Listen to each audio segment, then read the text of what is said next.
PR নয়, চলমান পদ্ধতিতেই হবে নির্বাচন, শঙ্কিত নন শাপলা প্রতীক দাবিতে এনসিপির আক্রমণাত্মক ভূমিকায় জানিয়েছেন সিইসি। পিআর দাবির উদ্দেশ্য দুর্বল সরকার প্রতিষ্ঠা বলেছেন সালাউদ্দিন। ডাক্তার জাহিদ জানালেন বিএনপির নমিনেশন শিগগিরই। ফেব্রুয়ারিতে নির্বাচনে দৃঢ় প্রতিজ্ঞ সরকার, বিশ্ব নেতাদের জানালেন ডক্টর ইউনূস। মার্কিন কোম্পানিগুলোকে বাংলাদেশে আরও বিনিয়োগের আহ্বান। ভোটে ভারতের হস্তক্ষেপের বিরুদ্ধে ঐক্য চান ডাক্তার শফিক। আগে স্থানীয় সরকার নির্বাচন হতে দেয়নি বড় দলগুলো, জানালেন বদিউল মজুমদার।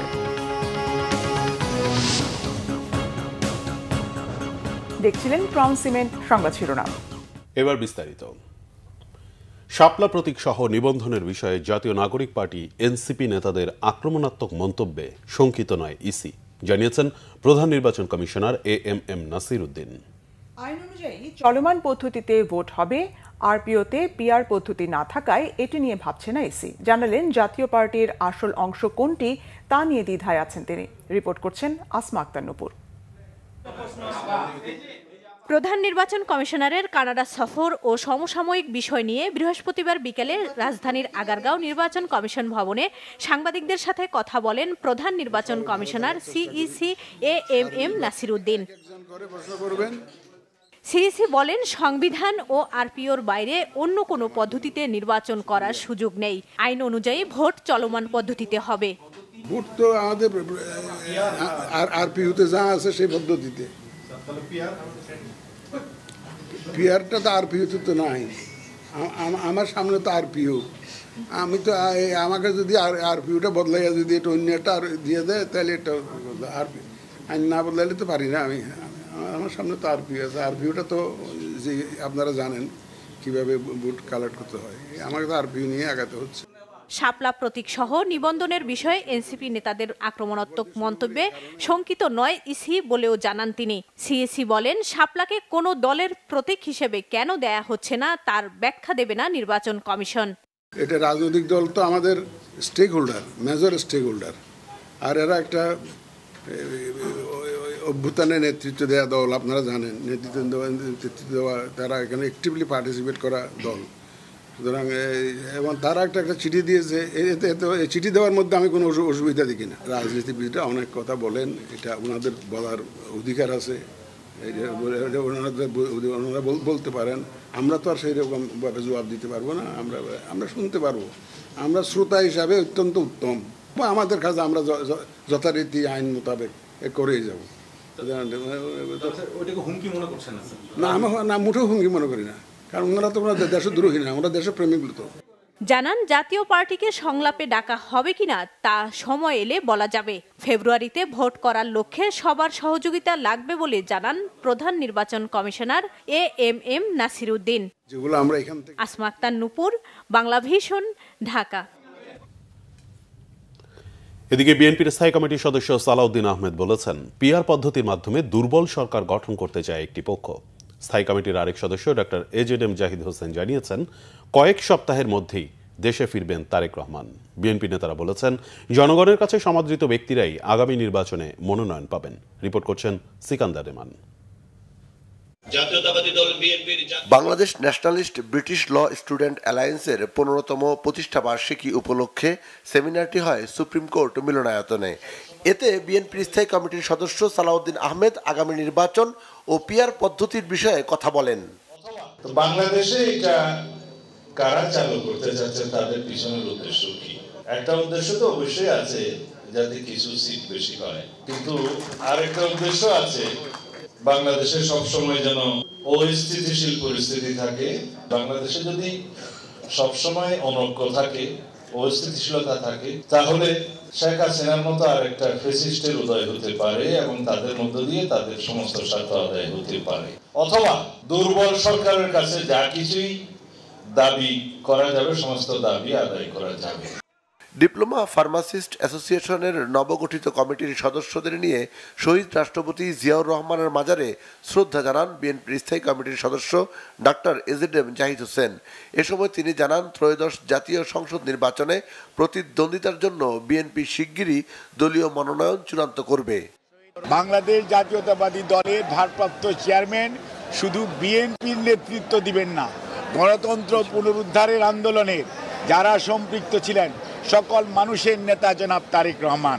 এবং আমি কয়েকদিন আগেও বলেছি, আপনারা দেখতে পাবেন যে কয়েক সপ্তাহ বলেছিলাম, ইনশাল্লাহ কয়েক সপ্তাহের মধ্যে ইনশাল্লাহ তারেক রহমান এসে বিএনপির নির্বাচনী প্রক্রিয়া নয়, গণতন্ত্র পুনরুদ্ধারের শেষ লগ্ন সেটির নেতৃত্ব দিবেন জনাব তারেক রহমান। এদিকে নয়াপল্টন বিএনপির কেন্দ্রীয় কার্যালয়ে সাংবাদিকদের সাথে কথা বলেন বিএনপির সিনিয়র যুগ্ম মহাসচিব রুহুল কবির রিজভী। যদি এই ফ্যাসিবাদী শক্তির যার পতন হয়েছে 5ই আগস্টে, তার যদি পুনরুত্থান ঘটে, তাহলে আন্দোলনকামী মানুষ, গণতন্ত্রকামী মানুষের কি ভয়ঙ্কর পরিণতি ভোগ করতে হবে সেটা চিন্তা করেই শরীরের লোম শিউরে ওঠে। সিকান্দার রেমান, বাংলা ভিশন, ঢাকা। নির্বাচন নিয়ে মানুষের মধ্যে যে অবিশ্বাস তৈরি হয়েছে তা দূর করে আস্থা তৈরির আহ্বান জানিয়েছেন বিএনপি মহাসচিব মির্জা ফখরুল ইসলাম আলমগীর। জামাতে ইসলামের সাথে বিএনপির সম্পর্কের অবনতি হয়নি বলেও উল্লেখ করেন তিনি। যুক্তরাষ্ট্রভিত্তিক গণমাধ্যম ঠিকানাকে দেয়া এক সাক্ষাৎকারে দলের ভারপ্রাপ্ত চেয়ারম্যান তারেক রহমানের দেশে ফেরার বিষয়েও কথা বলেন বিএনপি মহাসচিব। অবিশ্বাস মানুষের মধ্যে তৈরি হয়েছে, সে অবিশ্বাস সৃষ্টি দূর করে বিশ্বাস সৃষ্টি করার জন্য এটা আপনাকে কাজ করতে হবে, সেগুলোর জন্য আপনাকে সেভাবে এগোতে হবে।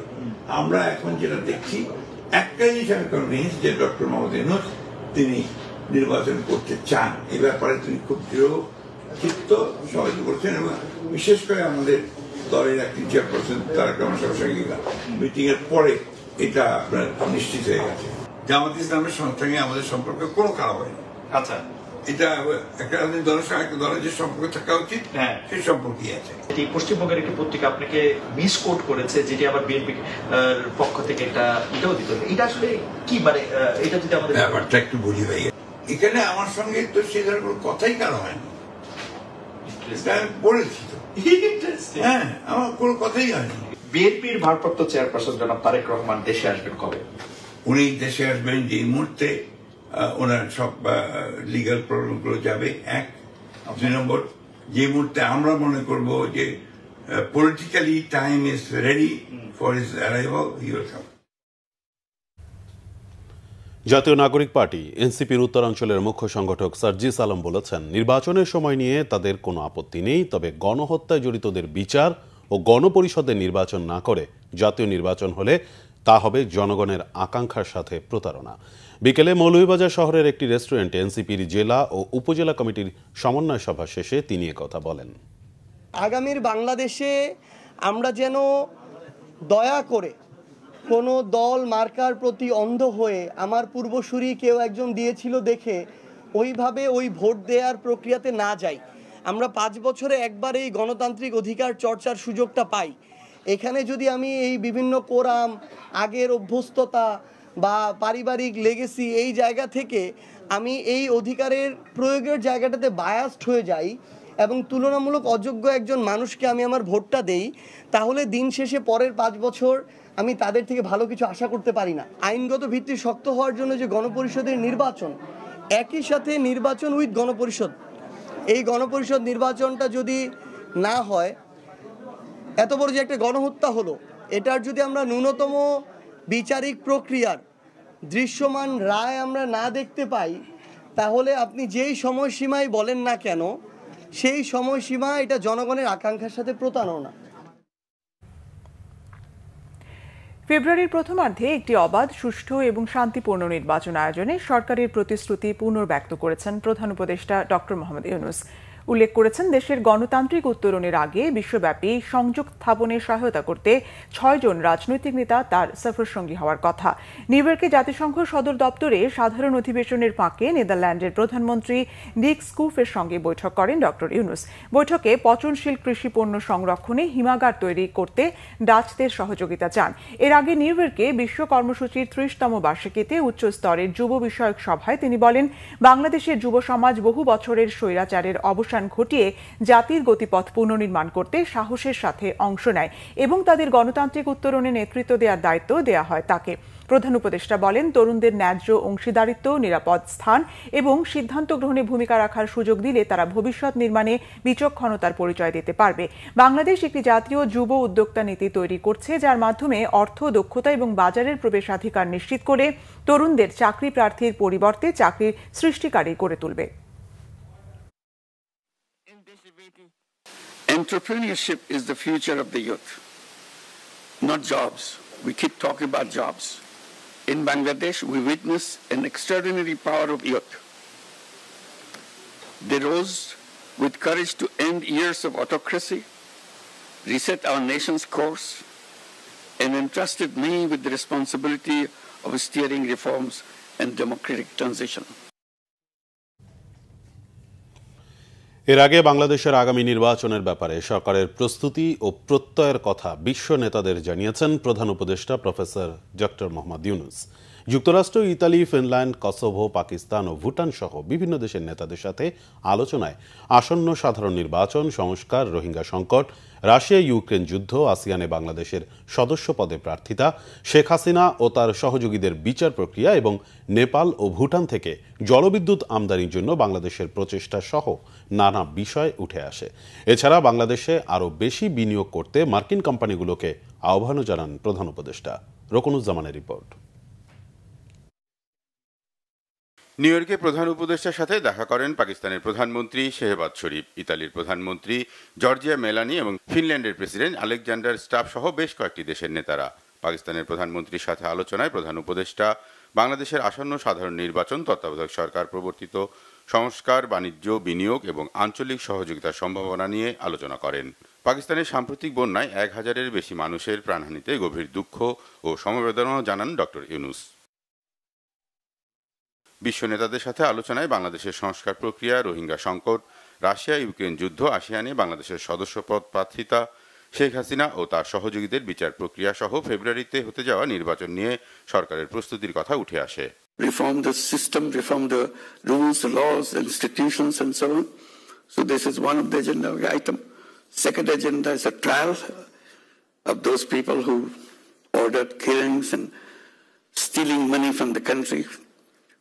Literally, they just took all the assets of the country, shifted away from other countries and so on. So catch them, punish them, it's a legal procedure. And the third one is election. So now we are coming closer to the election, and we have announced the date for the election. It's in February, first half of the February next year. So we'll have the election, so we'll have an elected government. Students who are fighting on the street, they also formed a political party. এরপর US Bangla business ফোরামের অনুষ্ঠানে যোগ দেন প্রধান উপদেষ্টা। অনুষ্ঠানে দেয়া বক্তব্যে বাংলাদেশে আরও বেশি বিনিয়োগ করতে তিনি মার্কিন কোম্পানিগুলোর প্রতি আহ্বান জানান। Make things happen in a country which your role played a very important role. Personally, you feel gratified. Personally, you feel happy about that. So we would like to make you permanent friends, not just temporarily you are in the business, so you are friends, and then you forget. We want you to make you permanent friends for Bangladesh. জাতিসংঘ সাধারণ অধিবেশনে সাইডলাইনের আরেকটি অনুষ্ঠানে প্রধান উপদেষ্টা টেকসই উন্নয়নের লক্ষ্যমাত্রা এসডিজি অর্জনে প্রতি বছর $4 ট্রিলিয়ন বিনিয়োগ ঘাটতি পূরণের কথা তুলে ধরেন। Poverty is not created by poor people. That's a big lesson I learned. Seeing these women that I work with, they're as good human beings as anybody else. But they're extremely poor. Why does it happen? So my conclusion was, it's not her fault that she's poor. It's a fault of the system that we built. এছাড়া এসব ফোরামের আলোচনায় দীর্ঘস্থায়ী রোহিঙ্গা সংকট এবং বাংলাদেশে অবস্থানরত 10 লাখেরও বেশি রোহিঙ্গাদের সহায়তার জন্য বৃহত্তর আন্তর্জাতিক তহবিলের গুরুত্ব তুলে ধরেন প্রধান উপদেষ্টা প্রফেসর মোহাম্মদ ইউনূস। রকনুজ্জামান, বাংলা ভিশন, ঢাকা। আগামী নির্বাচনে প্রতিবেশী দেশের যে কোনো হস্তক্ষেপের বিষয়ে সবাইকে ঐক্যবদ্ধ থাকতে হবে। Chinese people's institute for foreign অ্যাফেয়ার্সের প্রতিনিধি দলকে সেই কথাই জানিয়েছেন জামাত ইসলামের আমির ডক্টর শফিকুর রহমান। বৃহস্পতিবার রাজধানীর মগবাজারে বাংলাদেশ জামাত ইসলামী কেন্দ্রীয় কার্যালয়ে দলটির আমির ডক্টর শফিকুর রহমানের সঙ্গে সৌজন্য সাক্ষাৎ করেন Chinese people's institute for foreign অ্যাফেয়ার্সের vice president Zhou Ping Jian সহ উচ্চ পর্যায়ের এক প্রতিনিধি দল। সাক্ষাৎ শেষে ব্রিফিংয়ে এই বিষয়ে জানান দলটির সেক্রেটারি জেনারেল অধ্যাপক মিয়া গোলাম পরোয়ার। বলেন, সকল গ্রহণযোগ্য নির্বাচনে জামাত অংশগ্রহণ করেছে। অভ্যুত্থানের 1 বছর পেরিয়ে গেলেও দেশকে নিয়ে আওয়ামী লীগের ষড়যন্ত্র অব্যাহত আছে। সেই ষড়যন্ত্র মোকাবেলা করে দেশকে এগিয়ে নিতে জামাত আমির প্রত্যয় ব্যক্ত করেছেন বলে জানান জামাতের সেক্রেটারি জেনারেল। জনগণ যদি আমাদেরকে দেশ শাসনের দায়িত্ব দেন, আগামী নির্বাচনে আপনারা অংশগ্রহণ করবেন, তার কি প্রস্তুতি? আমাদের আমিরে জামাত বলেছেন আমরা সবসময় নির্বাচনমুখী দল, আমাদের নির্বাচনের প্রস্তুতি আছে, ইনশাল্লাহ আমরা নির্বাচনে অংশগ্রহণের যাবতীয় প্রস্তুতি গ্রহণ করছি। চায়নার প্রতিনিধি দল এই প্রশ্ন করেছেন যে আপনারা বাংলাদেশের সামনে সবচেয়ে বড় চ্যালেঞ্জ কি কি মনে করেন। তার মধ্যে এটা আমিরে জামাত তুলে ধরেছেন যে প্রতিবেশী দেশের পক্ষ থেকে যে কোনো বিষয়ে হস্তক্ষেপ এবং ইন্টারফারেন্সটা আমাদের জন্য একটা বড় চ্যালেঞ্জ। তো সেটা মোকাবেলা করতে হবে জাতীয় ঐক্যের মধ্য দিয়ে। আর দেশের রাজনীতির আর কোনো আভ্যন্তরীণ খুব বিষয় কিন্তু এখানে আলোচনায় স্থান পায়নি। জাতীয় ঐকমত্য কমিশনের সদস্য ডক্টর বদিউল আলম মজুমদার বলেছেন, জরিপে বেশিরভাগ মানুষ আগে স্থানীয় সরকার নির্বাচনের পক্ষে মত দিলেও জাতীয় নির্বাচন পিছিয়ে যাওয়ার শঙ্কায় তা করতে দেয়নি বড় রাজনৈতিক দলগুলো। রাজধানীতে পলিসি রিসার্চ ইনস্টিটিউটের এক সেমিনারে এ তথ্য জানান তিনি। বদিউল আলম মজুমদার বলেন, পুরনো ব্যবস্থা টিকিয়ে রাখতে স্থানীয় সরকার নির্বাচন আগে করা হয়নি, সংস্কার কমিশনের পরামর্শ মানা হয়নি। ডক্টর বদিউল আলম মজুমদার বলেন, রাজনীতির লক্ষ্য এখন জনকল্যাণ নয়, এটা পুরোটাই ব্যবসায় পরিণত হয়েছে। দেশের রাজনীতি যতক্ষণ ঠিক না হবে, পরিচ্ছন্ন প্রার্থীরা যতদিন রাজনীতিতে না আসবেন, ততদিন দেশের সার্বিক উন্নয়ন হবে না। অনুষ্ঠানে অন্য আলোচকরা ক্ষমতা বিকেন্দ্রীকরণের ক্ষেত্রে স্থানীয় সরকার ব্যবস্থা পরিবর্তনের তাগিদ দেন। পাশাপাশি জনপ্রতিনিধিদের দায়বদ্ধতা নিশ্চিতে জনগণের সম্পৃক্ততার বিকল্প নেই বলেও মন্তব্য করেন আলোচকরা। আমরা প্রস্তাব করেছি যে প্রথম লোকাল গভর্নমেন্ট ইলেকশনটা হোক।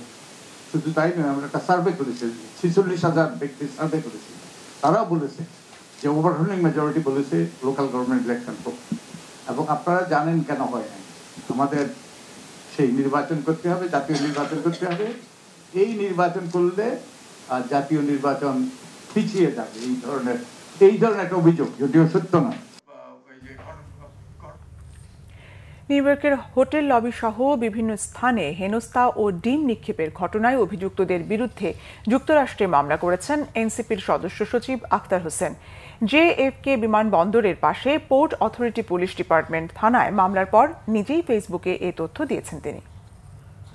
যারা সেই দিন আমাদের উপরে হামলা করেছিল এবং হত্যা চেষ্টা করেছিল, ডেথ থ্রেট দিয়েছিল, তাদের ব্যাপারে আমরা এখানে মামলা দায়ের করেছি এবং একই সাথে ইউএস পুলিশকে আমরা এই বিষয়টা অবহিত করেছি যে যারা এই ঘটনাগুলো যুক্তরাষ্ট্রে ঘটাচ্ছেন তারা বাংলাদেশে নিষিদ্ধ এমন একটি সংগঠনের সঙ্গে জড়িত, যারা গত বছর বাংলাদেশে গণহত্যা চালিয়েছেন, মানবতা বিরোধী অপরাধ চালিয়েছেন এবং ইউএনের যে রিপোর্ট সে ব্যাপারে আমরা তাদেরকে অবহিত করেছি। আমরা মনে করি যে আওয়ামী সন্ত্রাসীরা তারা দেশে হোক দেশের বাইরে যেখানেই হোক, আমরা তাদের ব্যাপারে আইনগতভাবে যে প্রতিকারের ব্যবস্থা সেটা আমরা গ্রহণ করব এবং আমরা এই কথা বিশ্বাস করি যে আওয়ামী সন্ত্রাসীরা তারা যত ধরনের অপরাধ করেছেন সেই অপরাধগুলোকে আইনগতভাবেই নিষ্পত্তি করা সম্ভব এবং আওয়ামী লীগ তার সন্ত্রাস নিয়ে বাংলাদেশে আর ফিরে আসার সুযোগ পাবে না। জুলাই আগস্ট গণ অভ্যুত্থানে মানবতা বিরোধী অপরাধে জাসদ সভাপতি হাসানুল হক ইনুর বিরুদ্ধে কুষ্টিয়ায় 7টি হত্যা সহ সুনির্দিষ্ট 8টি অভিযোগ আমলে নিয়েছে আন্তর্জাতিক অপরাধ ট্রাইব্যুনাল 2। 29 সেপ্টেম্বর তাকে হাজিরের নির্দেশ দিয়েছে ট্রাইব্যুনাল। প্রসিকিউশন বলছে তার বিরুদ্ধে মানবতা বিরোধী অপরাধের প্রাথমিক প্রমাণ মিলেছে। আহমেদ সারোয়ারের রিপোর্ট। জুলাই আগস্ট গণ অভ্যুত্থানে মানবতা বিরোধী অপরাধের অভিযোগে জাসদ সভাপতি ও সাবেক তথ্যমন্ত্রী হাসানুল হক ইনুর বিরুদ্ধে হত্যা, উস্কানি ও রাজাকার বলে ট্যাগিং সহ সুনির্দিষ্ট 8টি অভিযোগ সহ তদন্ত প্রতিবেদন বৃহস্পতিবার ট্রাইব্যুনালে দাখিল করে প্রসিকিউশন। শুনানি শেষে বিচারপতি নজরুল ইসলাম চৌধুরীর নেতৃত্বাধীন আন্তর্জাতিক অপরাধ ট্রাইব্যুনাল 2 অভিযোগ আমলে নেয়। শেখ হাসিনার ভাষায় রণক্ষেত্রের সহযোগী সহযোদ্ধা হাসানুল হক ইনুর বিরুদ্ধে মোট 8টি অভিযোগে ফরমাল চার্জ আমরা দাখিল করেছি। অনারেবল ট্রাইব্যুনাল 2 আমাদের ফরমাল চার্জ সংশ্লিষ্ট ডকুমেন্ট বিবেচনা করে আসামি হাসানুল হক ইনুর বিরুদ্ধে 8টি চার্জের অভিযোগ আমলে নিয়েছেন এবং আগামী 29 তারিখ প্রোডাকশন ওয়ারেন্ট, যেহেতু সে অন্য একটা মামলায় আটক আছে, তাকে অনারেবল ট্রাইব্যুনাল 2-এ হাজির করার নির্দেশ দিয়েছে। প্রাথমিক প্রমাণে অভিযোগগুলো গ্রহণযোগ্য হয়েছে বলে জানিয়ে প্রসিকিউশনের পক্ষ থেকে বলা হয়েছে, ইনুর বিরুদ্ধে অভ্যুত্থান দমনে বিভিন্ন সিদ্ধান্ত গ্রহণে সরকারকে সহযোগিতা এবং উস্কানির অভিযোগ আনা হয়েছে।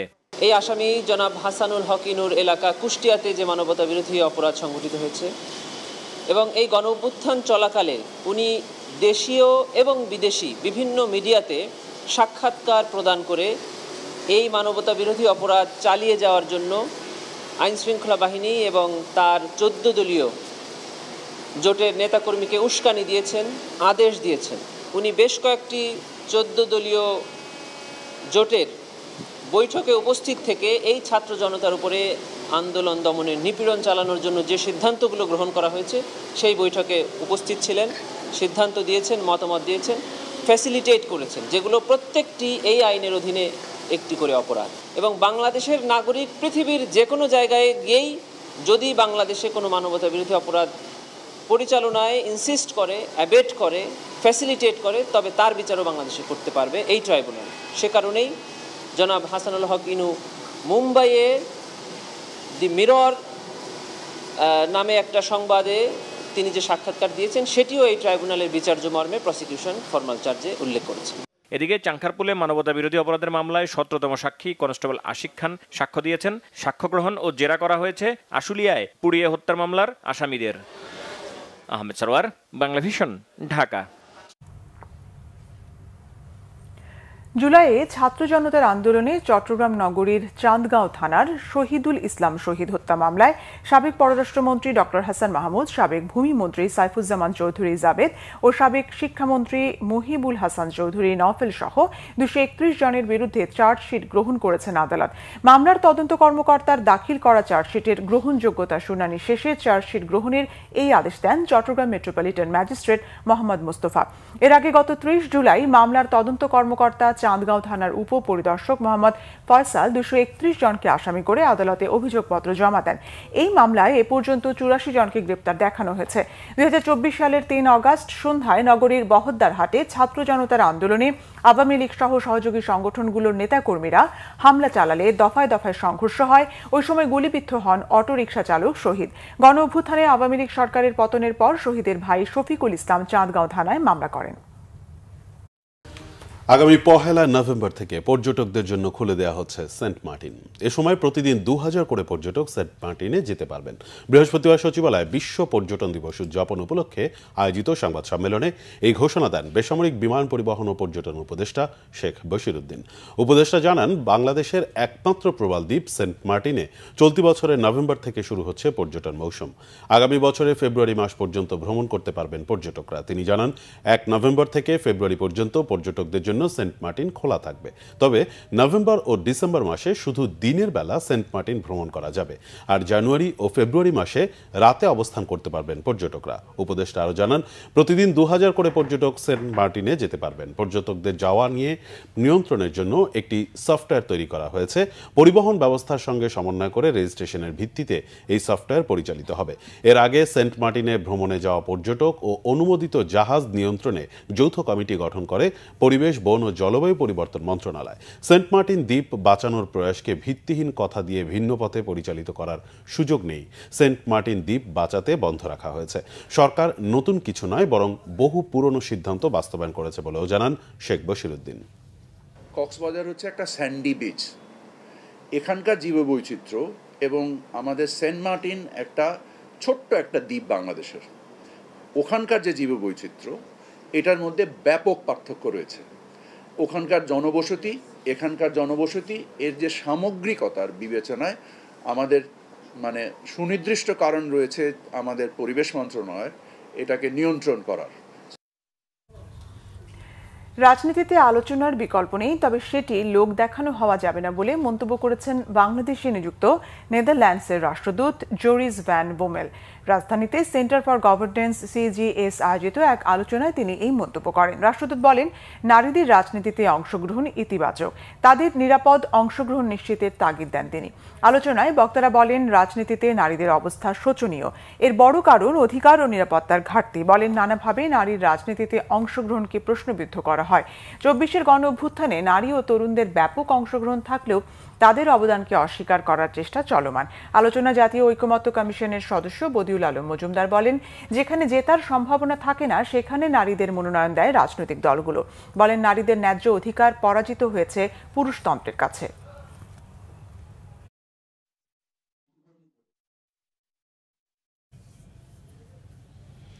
গত এক বছরে কোনো ধরনের সারের দাম বাড়ানো হয়নি জানিয়ে স্বরাষ্ট্র কৃষি উপদেষ্টা জাহাঙ্গীর আলম চৌধুরী বলেছেন, তিনি যতদিন দায়িত্বে থাকবেন ততদিন বাড়ানো হবে না। এছাড়া সারের পর্যাপ্ত মজুদ রয়েছে, কোনো সংকট নেই বলেও জানান তিনি। সচিবালয়ে কৃষি মন্ত্রণালয়ে সংবাদ সম্মেলনে এসব কথা বলেন উপদেষ্টা। আগামী অক্টোবরের আগে সারা দেশে 100-রও বেশি মিনি কোল্ড স্টোরেজ নির্মাণের যে উদ্যোগ নেওয়া হয়েছিল তার কাজ সম্পন্ন হবে বলে জানান তিনি। এছাড়া গত এক বছরে কৃষিক্ষেত্রের নানা অগ্রগতির তথ্য তুলে ধরে তিনি বলেন, সারের কোনো সিন্ডিকেট গড়ে উঠতে দেওয়া হবে না। আলু চাষিরা ন্যায্য মূল্য পাচ্ছে না উল্লেখ করে উপদেষ্টা বলেন, কৃষক ন্যায্য মূল্যে বিক্রি করতে পারে সেজন্য উদ্যোগ নেওয়া হচ্ছে। জানান, কৃষি মন্ত্রণালয় এবং অধীনস্থ বিভিন্ন সংস্থার 109 জন বঞ্চিত কর্মকর্তাকে পদোন্নতি দেওয়া হয়েছে। 19 জন কর্মকর্তার বিরুদ্ধে শাস্তিমূলক ব্যবস্থা নেওয়ার পাশাপাশি 645 কর্মকর্তাকে বদলি করা হয়েছে। শতাধিক কর্মকর্তার দুর্নীতির বিষয়টি তদন্ত করছে দুদক। বিএনপির ভারপ্রাপ্ত চেয়ারম্যান ও আমরা বিএনপি পরিবারের প্রধান পৃষ্ঠপোষক তারেক রহমানের পক্ষ থেকে ঢাকার সিরাজ মিয়া মেমোরিয়াল মডেল স্কুলের শিক্ষক ও শিক্ষার্থীদের মাঝে দেশীয় ফলজ ও ঔষধি গাছের চারা বিতরণ করা হয়েছে। বৃহস্পতিবার রাজধানী ঢাকার বাড্ডায় সিরাজ মিয়া মেমোরিয়াল মডেল স্কুলে আমরা বিএনপি পরিবারের উদ্যোগে আয়োজিত কর্মসূচিতে প্রধান অতিথি হিসেবে উপস্থিত ছিলেন বিএনপির কেন্দ্রীয় ক্ষুদ্র ঋণ বিষয়ক সম্পাদক MA কাইয়ুম। সংক্ষিপ্ত আলোচনা শেষে সংগঠনটির আহ্বায়ক আতিউর রহমান রুমনের নেতৃত্বে স্কুলের ক্যাম্পাসে শিক্ষক ও শিক্ষার্থীদের মাঝে দেশীয় ফলজ ও ঔষধি গাছের চারা বিতরণ করা হয়। এ সময় উপস্থিত ছিলেন সংগঠনটির উপদেষ্টা ইঞ্জিনিয়ার মুস্তফা জামান সেলিম, সদস্য সচিব কৃষিবিদ মোকসেদুল মোমিন মিথুন ও জাতীয় প্রেস ক্লাবের ব্যবস্থাপনা কমিটির সদস্য জাহিদুল ইসলাম রনি সহ সংগঠনের সদস্যরা।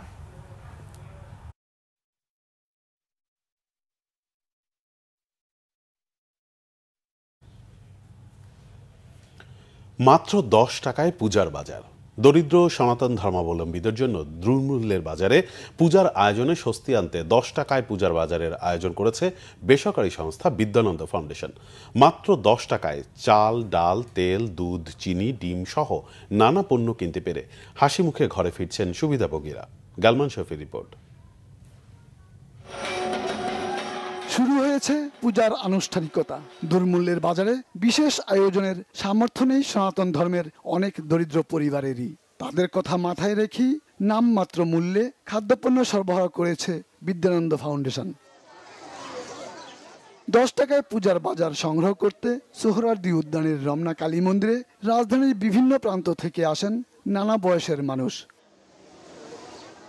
মন্দিরের পাশে প্যান্ডেলের নিচে থরে থরে সাজানো শাড়ি, জামা সহ চাল, ডাল, তেল, দুধ, চিনি, আলু সহ নানা খাদ্যপণ্য। মাত্র 10 টাকায় পাওয়া যাবে এসব পণ্য।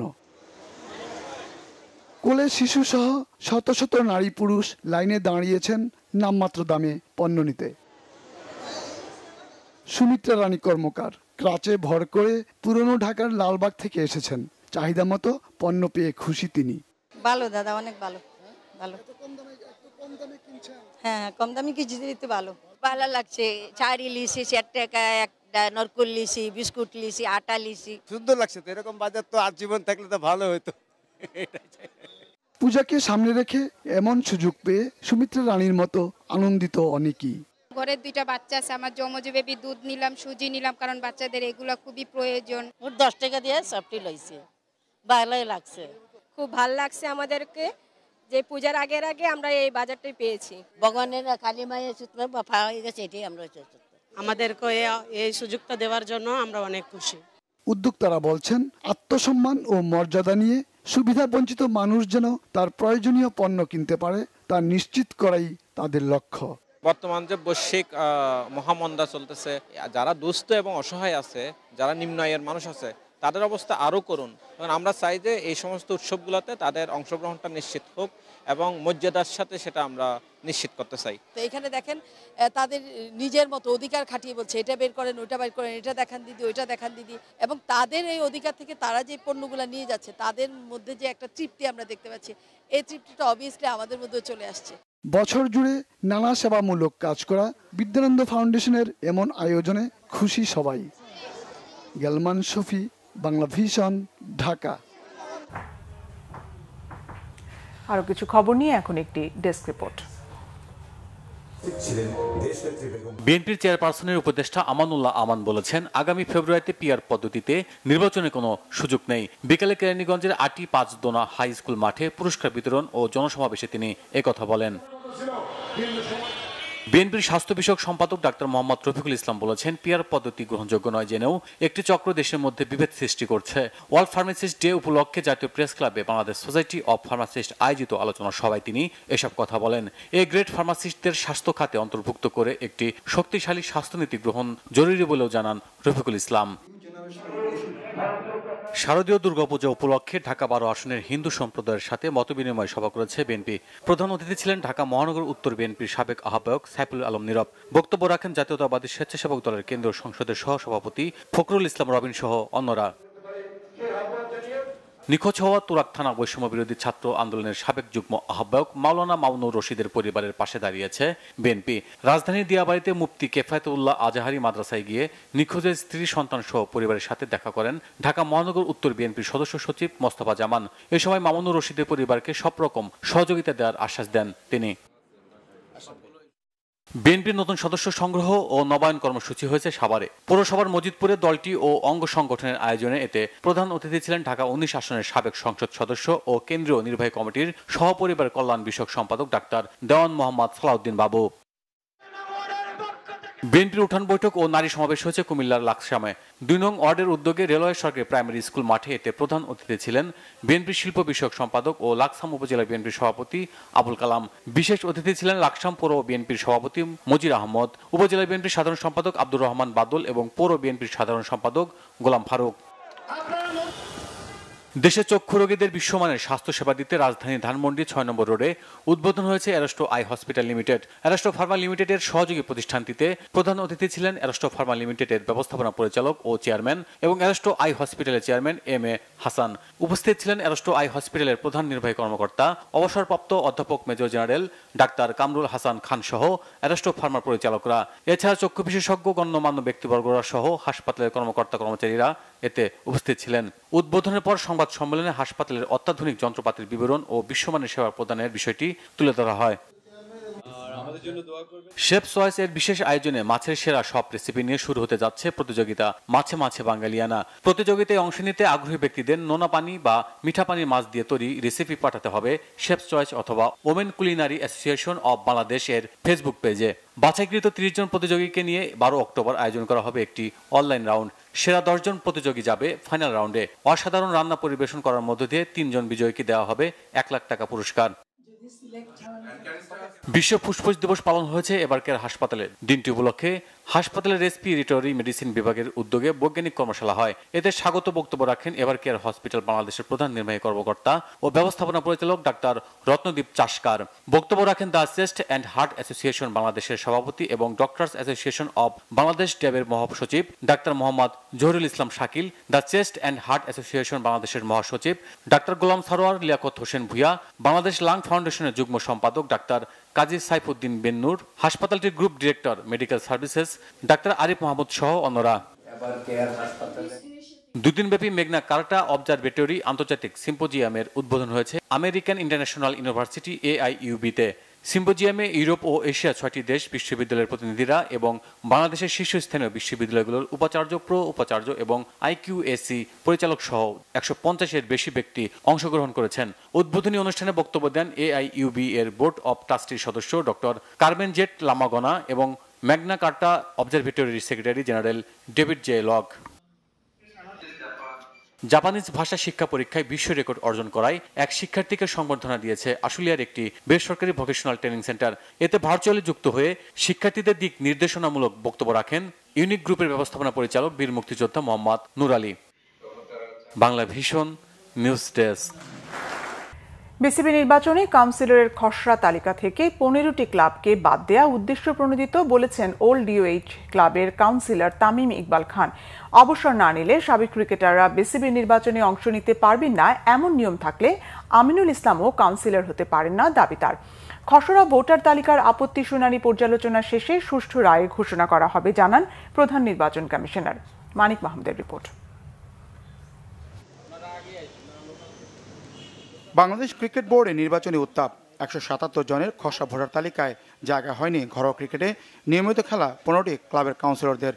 সাবেক অধিনায়ক তামিম ইকবাল বলেছেন, তাদের বাদ দেওয়ার কারণগুলো যুক্তিসঙ্গত নয়, বরং উদ্দেশ্য প্রণোদিত। কাউন্সিলররা নির্বাচনে অংশ নিতে না পারলে ক্লাবগুলো ক্ষতিগ্রস্ত হবে, তার দায় কে নিবে? ক্রিকেট বোর্ডের ইতিহাসে কোনোদিন এত নোংরামি আমরা কোনো সময় দেখিনি। আর এই 15টা টিম আজকে এই পজিশনে কেন আসছে এটাও তো আপনারা জানেন কম বেশি। এটা একটা ব্যক্তির নিজের স্বার্থ ছিল। কয়েকদিন পরে কিন্তু থার্ড ডিভিশন, আমি if I am not wrong, এই 15টা টিমের মধ্যে 8-9টা টিম থার্ড ডিভিশনের মধ্যে। এই টিমগুলো কিন্তু আমি অন করি না ভাই, হ্যাঁ, কিন্তু এই টিমগুলো যদি ব্যাকআউট করে ওই 8-9টা প্লেয়ার, 8-9টা টিম মানে হলো 150-200টা প্লেয়ার। এই 150-200টা প্লেয়ারের দায়িত্ব কে নিবে? ইসি না বিসিবি? ওল্ড ডিওএইচএস ক্লাবের এই কাউন্সিলরের বিরুদ্ধেও আপত্তি জানানো হয়েছে বিসিবি নির্বাচন কমিশনে। শুনানিতে অংশ নেন তামিম। তার অভিযোগের আঙ্গুল বিসিবি সভাপতির দিকে। আমার বিপক্ষে ওনারা এলিগেশন আনার চেষ্টা করছেন, ওনারা একটা জিনিস ভুলে যাচ্ছেন, এখানে কিন্তু দুইটা কথা উল্লেখ করা আছে, অর্গানাইজার বা সাবেক ক্রিকেটার, যে আমার অফিসিয়ালি রিটায়ারমেন্ট ঘোষণা করতে হবে। যদি এই কেসই হয়, বিসিবি যে 15 জনের তালিকা দিয়েছেন, মোহাম্মদ আশরাফুল তো রিসেন্টলি ইংল্যান্ডে ক্রিকেট খেলে এসেছেন। আমিনুল ইসলাম বুলবুল ভাই আমাদের প্রেসিডেন্ট, উনিও অফিসিয়ালি কোনো জায়গায় রিটায়ারমেন্ট ঘোষণা করেন নাই। নির্ধারিত সময়ের পরও কাউন্সিলরশিপ জমা নেওয়া সহ কয়েকটি আপত্তির বিষয়ে নির্বাচন কমিশনের সুষ্ঠু বিচারের আশা ক্লাব প্রতিনিধিদের। কাউন্সিলর ফর্ম জমা দেওয়ার ক্ষেত্রে একটি নির্ধারিত টাইম থাকে, তারপরে যারা জমা দেয় তাদেরটা অটোমেটিক বাতিল হয়ে যায়। আমরা বলেছি এটা এখানেও তাই একই নিয়ম ফলো করা উচিত। আমরা চাই যে এগুলির ব্যাপারে ইসিএ সঠিক সিদ্ধান্ত নেবে। আমরা দেখলাম 18 তারিখে একটি চিঠি আসে বোর্ড প্রেসিডেন্টের তরফ থেকে, যেটা সম্পূর্ণ অনৈতিক। প্রচলিত ফৌজদারি আইন অনুসারে সাধারণ পরিষদের কোনো সদস্য দণ্ডপ্রাপ্ত হইলে বা আদালত কর্তৃক দেউলিয়া ঘোষিত হইলে বা মানসিকভাবে অসুস্থ প্রমাণিত হইলে, তা আমাদের এখানে কেউ তো দণ্ডপ্রাপ্ত না। দুদক একটা অভিযান করেছে, অনুসন্ধান করার সুপারিশ করেছে। এটা খুবই প্রিম্যাচিউর যে এই কারণে তাদেরকে এখান থেকে বাদ দেওয়া। তা আমরা এই বিষয়টি কমিশনের সামনে তুলে ধরেছি। 15টি ক্লাবকে বাদ দিতে নির্বাচন কমিশনে পাঠানো চিঠিতে বিসিবি সভাপতির সই ছিল কিনা তা জানাতে অপারগতা প্রকাশ করে নির্বাচন কমিশন।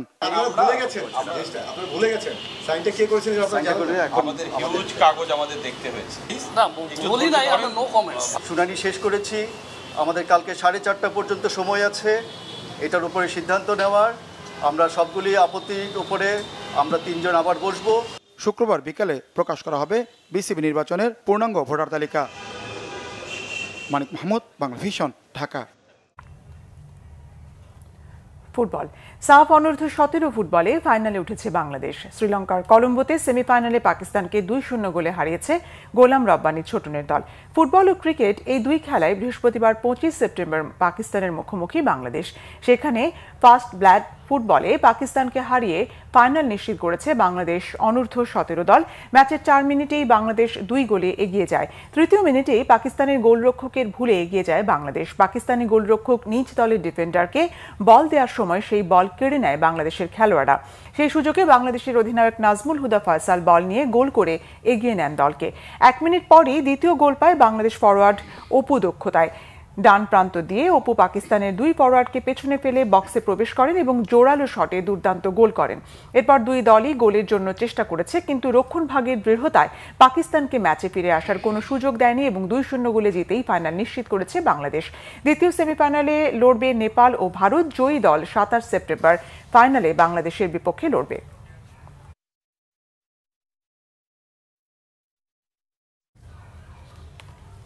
সংবাদ শেষ করব। যাওয়ার আগে ক্রাউন সিমেন্ট শিরোনামগুলো জানাবো আরেকবার। পিআর নয়, চলমান পদ্ধতিতেই হবে নির্বাচন। শঙ্কিত নন শাপলা প্রতীক দাবিতে এনসিপির আক্রমণাত্মক ভূমিকায়, জানিয়েছেন সিইসি। পিআর দাবির উদ্দেশ্য দুর্বল সরকার প্রতিষ্ঠা, বলেছেন সালাউদ্দিন। ডক্টর জাহিদ জানালেন বিএনপির নমিনেশন শিগগিরই। ফেব্রুয়ারিতে নির্বাচনে দৃঢ় প্রতিজ্ঞ সরকার, বিশ্ব নেতাদের জানালেন ডক্টর ইউনূস। মার্কিন কোম্পানিগুলোকে বাংলাদেশে আরও বিনিয়োগের আহ্বান। ভোটে ভারতের হস্তক্ষেপের বিরুদ্ধে ঐক্য চান ডাক্তার শফিক। আগে স্থানীয় সরকার নির্বাচন হতে দেয়নি বড় দলগুলো, জানালেন বদিউল আলম মজুমদার। এই ছিল এখনকার মতো। পরের সংবাদ রাত 1টায়। দেখার আমন্ত্রণ রইল। এতক্ষণ সঙ্গে থাকায় ধন্যবাদ। শুভরাত্রি। শুভরাত্রি।